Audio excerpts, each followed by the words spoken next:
let's see, basically, today I'll be talking about StreamStats as a tool for water quality analyses.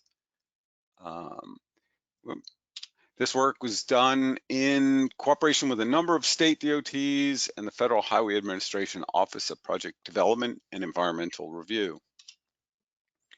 So whether you are using SELDM, the Stochastic Empirical Loading and Dilution model, or some other model, the methods you need to, or the information you need to assess the potential effects of runoff on receiving waters has to do with the volume, timing, and quality of the upstream stream flow so that you can calculate the downstream values once you add in the highway runoff or urban runoff load.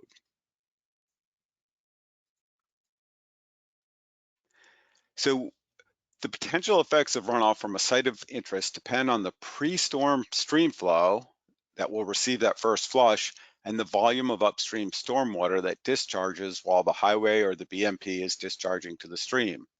For some sites, like bridges with scuppers, the duration of the highway runoff may not be much longer than the duration of precipitation. So it's going to be that upstream pre-storm flow that will be most important. On the other hand, it may be hours or days later when this upstream hydrograph hits its peak. So when you're looking for dilution as the solution to pollution, you may not have much in the way of upstream storm flow, but you will have whatever that pre-storm flow is. So because storm flow at the beginning of an event is so important, the Federal Highway sponsored a study to calculate stream flow statistics at every site in the nation with 3 or more years of data during the 1905 through 2015 period. The USGS StreamStats team added these statistics so they are available anywhere in the country, even states without an active StreamStats application. So to get these stream flow statistics, you just have to zoom to a stream gauge and click on the StreamStats gauge prior page or the new stream gauge modal. These two links here will bring you to basin properties and statistics available at any gauge. This screen capture shows a pop-up menu for a gauge in Texas. So in all our maps, we've shown that Texas isn't on board yet, but they can get these stream flow statistics now while they wait to join the StreamStats family. Basin properties, which are only available in states with active StreamStats applications, are needed to calculate the volume of runoff and the timing of the upstream hydrograph. The basin properties commonly used to estimate the volume and timing of storm flows are the area, main channel length, main channel slope, and imperviousness. This schematic diagram shows a hypothetical basin map in map view and cross-section view. The area is that flat plane in map view through which the precipitation falls rather than the actual surface area of the basin. The basin length is the length along the main channel from the point of interest to the drainage divide. Most studies use the 10 to 85 slope, which is the main channel slope between points that are 10% and 85% up the main channel length from the point of interest. The imperviousness is the percentage or fraction of the total area that's covered by man-made impervious surfaces, such as pavements and rooftops. The availability of these variables varies widely. Currently, 14 states have the main channel length and 1085 slope. 11 have the 1085 slope only, and 1 has length only. Historically, StreamStats only included variables that are used in local regression equations. However, other variables can be added to StreamStats in cooperation with your state USGS office. Now, if your state does not have the channel length and slope, you can use the elevation profile tool to do this, to calculate these variables. To do this, activate the profile tool in the exploration toolbox that's up in this area. And in the upper left of the StreamStats map, choose the elevation profile tool and trace the main channel from the drainage divide to the point of interest. So that would be up here, and you'd click down the blue line to get to the point of interest. When you are finished, the elevation profile tool results will appear, and you can export the results to calculate the variables. In the SELDM class, we provide a spreadsheet to facilitate this effort.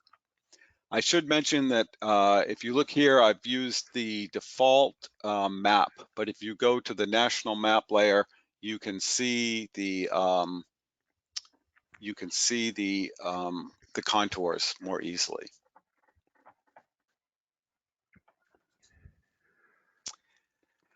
Imperviousness is also needed to calculate the basin lag time and assess runoff loads. 35 states have total impervious area, and 2 states have developed area, which can be used to calculate the impervious area. Now I'll talk about a few water quality applications in StreamStats. In North Carolina, we're developing an innovative approach to regulatory compliance.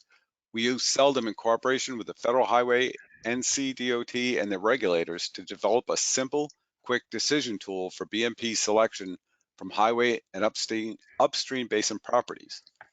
Now that it's finished, highway engineers can identify a site, get the upstream basin properties, which include drainage area, main channel length and slope.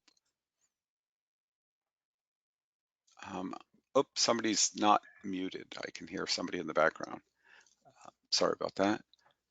So now highway engineers can identify a site, get the upstream basin properties, which include drainage area, main channel length and slope, and imperviousness from StreamStats, and use that information with information about a proposed highway configuration to calculate the required BMP using a simple spreadsheet tool. So the process can be used by highway engineers and decision makers to evaluate the potential effects of runoff at any site within minutes and without any specialized modeling skills. So like some of those South Carolina applications, you get information from StreamStats and you put it into the spreadsheet tool.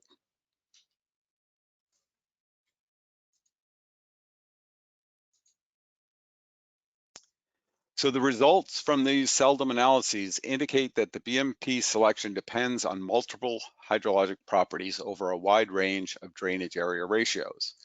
Direct discharge, or no BMP, is allowed at sites with less than about 0.00 acres per square mile. So that would be kind of at this point here.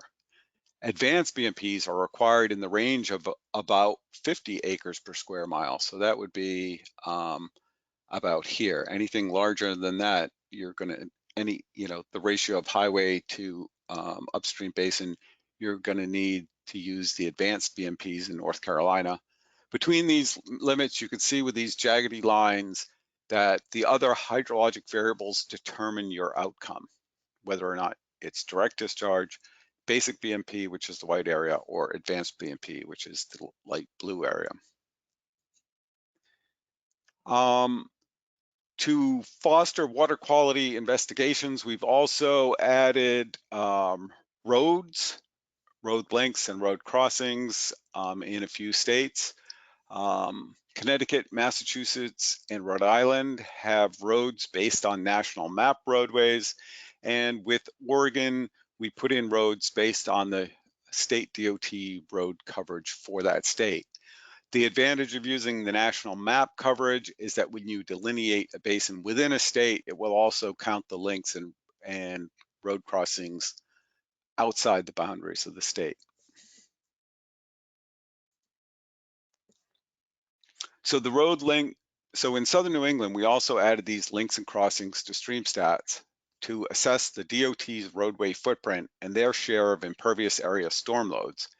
In most basins, state-maintained roads are just a small fraction of the total roadway area and an even smaller fraction of the total impervious area. This information and the runoff yields we are developing can be used to address current and future TMDLs. So this information in Southern New England can be used to assess the potential effects of highway runoff and runoff from other sources on receiving waters. This image shows the delineation for Howard Brook, which if you've been to SELDM class, we've talked about Howard Brook, and the basin properties that could be used to evaluate the water quality above and below the roadway. So this image shows that we're getting all these, the category 1, 2, 3, and 4 roads, which are interstates, major connecting roads, local connecting roads, and local roads. We're also getting the count of crossings for different ones, so which ones cross the upstream streams. And then we're seeing that slope, the drainage area, the impervious fraction, and the length, so that we can do those hydraulic calculations in SELDM or in some other model. This information also may be extracted from StreamStats in batch mode. So this is an example where we retrieved information for about 50,000 basins above road stream crossings and found that about 75% of these crossings were on local roads. This information, for example, shows that municipalities may be the main actor for controlling chloride from de-icing concentrations. So the DOT can use that information and perhaps like share road weather information system or train the municipalities on using, advanced spreader techniques to minimize the amount of de-icing chemicals that they use. Here's another example of how we use that roadway information from StreamStats with highway yields calculated by SELDM. So this is an example for the Narragansett Bay and Rhode Island. We use SELDM to estimate stormwater loads from highways in urban areas. In this example, the simulated long-term average annual stormwater runoff loads from 10 basin tributaries to the Narragansett Bay are shown. About 27 tons of total nitrogen is from highways. And if the International BMP database values are used for urban runoff, 675 tons are from other developed areas. Using these values, highways are about 2% of the developed area and produce about 4% of the loads from developed areas, However, if we use other urban numbers, the urban runoff could be about 1,100 tons, and the highway would only be about 2.4% of the developed area stormwater loads for this basin. If we count loads from wastewater treatment plants and other dry weather discharges, the highway contribution is a much smaller source.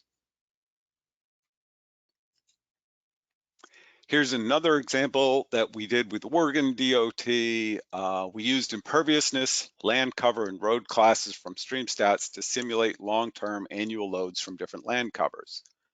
In this study, we added the DOT road information rather than the national map information and the different land covers from the National Land Cover data set.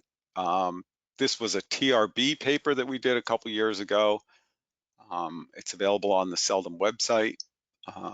So we use this information to estimate the phosphorus loads in the Willamette Basin south of Portland, Oregon. What we found was that although the highway yields, that's loads per unit area, are highest, they're a small percent of the basin-wide annual loads. Mainly that's because the highway, the state-owned roads are a small part of the footprint within this basin.